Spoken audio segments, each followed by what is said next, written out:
देखिए, प्रधानमंत्री इसके एक्स ऑफिशियो चेयरमैन होंगे। प्रधानमंत्री लीडर ऑफ द नेशन होते हैं। राष्ट्र ने अपना नेतृत्व करने के लिए उनको अपना नेता चुना होता है, और राष्ट्रीय किसान आयोग राष्ट्र के किसानों के लिए बना हुआ आयोग है। ये अपने आप में एक सम्मानजनक आयोग होगा। तो इसका नेतृत्व भी कोई आम नागरिक करे या कोई स्पेशलिस्ट करे, ये या कोई किसान करे, ये अच्छा नहीं है। इसका नेतृत्व भी प्रधानमंत्री को ही करना चाहिए। वो वहाँ पे बैठ कर के किसानों की भी बात सुन सकेंगे, ब्यूरोक्रेसी की भी बात सुन सकेंगे, एक्सपर्ट्स की भी बात सुन सकेंगे, और उसके बाद फिर इन तीनों को गाइड भी कर सकेंगे किस दिशा में भारत की कृषि व्यवस्था को लेके जाना है। उसी तरीके से राज्य स्तर पे मुख्यमंत्री, इसके जो राज्य स्तरीय बॉडी होगी उसके अध्यक्ष मुख्यमंत्री को बनाया जा सकता है।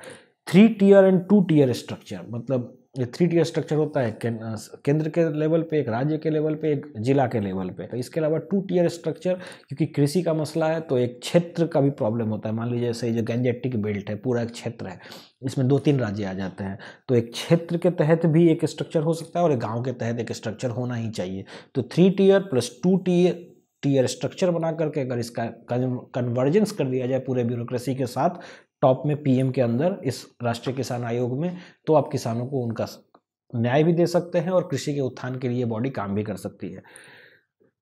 Role model body, constitutional body is UPSC. देखिए, बहुत सारे कॉन्स्टिट्यूशनल बॉडी हैं जिसको लेकर के उन्होंने बहुत अच्छा काम नहीं किया है, तो इसके लेकर के कॉन्स्टिट्यूशनल बॉडी बनाने से क्या होगा, बहुत सारे लोग ऐसा प्रश्न भी कर सकते हैं।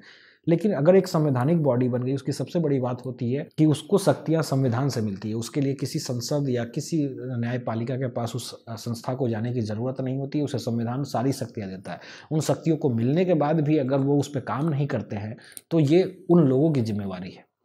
अब राष्ट्रीय किसान आयोग में बैठ करके भी अगर वो किसानों के लिए काम नहीं करेंगे लोग, तो आप क्या कर सकते हैं? कुछ नहीं कर सकते हैं।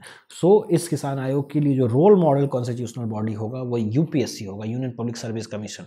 आप देखिए, ये जो संवैधानिक संस्था है यूपीएससी, ये जब एग्जाम कंडक्ट करता है और जब रिजल्ट आता है, तो जिनका नहीं हुआ होता है उनको भी पूरी इज्जत होती है इसके रिजल्ट के, यूपीएससी के रिजल्ट के प्रति। कोई इनके रिजल्ट के कोई क्वेश्चन मार्क नहीं लगाता। पूरे देश में बहुत ही ज़्यादा हाईली रिस्पेक्टेड बॉडी है यूपीएससी।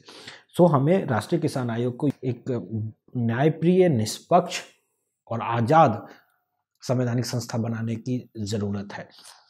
तो चलिए दोस्तों, हम सब एक आवाज़ में और पूरी दृढ़ता के साथ लीडर ऑफ द नेशन से ये अपील करते हैं कि इस संवैधानिक संस्था को 9 वर्ष पे भारत के किसानों को गिफ्ट किया जाए। और ये सब करने में प्रशासन के लोग भी आगे आए, क्योंकि ये जो समस्या ऐसी नहीं है जो प्रशासन के लोग नहीं जानते। आपने ध्यान दिया होगा, जो भी लोग जज होते हैं, डीएम होते हैं, एसपी होते हैं, जब ये नौकरी से रिटायर हो जाते हैं तो ये प्रशासन की कमियों को सबके सामने उजागर करते हैं, क्योंकि नौकरी में रहते हुए आप ऐसे भी प्रशासन के किसी भी कमी को उजागर कर भी नहीं सकते हैं। तो ऐसा नहीं है ये कमियाँ उन्हें पता नहीं है, उन सबको ये कमियाँ पता है। तो सभी को साथ आकर के किसानों के लिए सोचना होगा, और किसानों के लिए, भारत में 2/3 आबादी किसानों से, और उसके लिए एक राष्ट्रीय किसान आयोग संवैधानिक संस्था नहीं है जो उनके लिए काम करती हो। तो भारत के लिए एक संवैधानिक राष्ट्रीय किसान आयोग बनाया जाए, और इसके लिए हम सब मिलकर, हम देश के लीडर ऑफ द नेशन से एक आवाज़ में और पूरी दृढ़ता के साथ अपील करते हैं, और किसानों के साथ अपनी आवाज़ मिलाकर उनके साथ खड़े होते हैं, और उनकी आवाज़ में आवाज़ मिलाकर उस आवाज़ को बुलंद करते हैं। वंदे मातरम, जय हिंद, इनकलाब जिंदाबाद।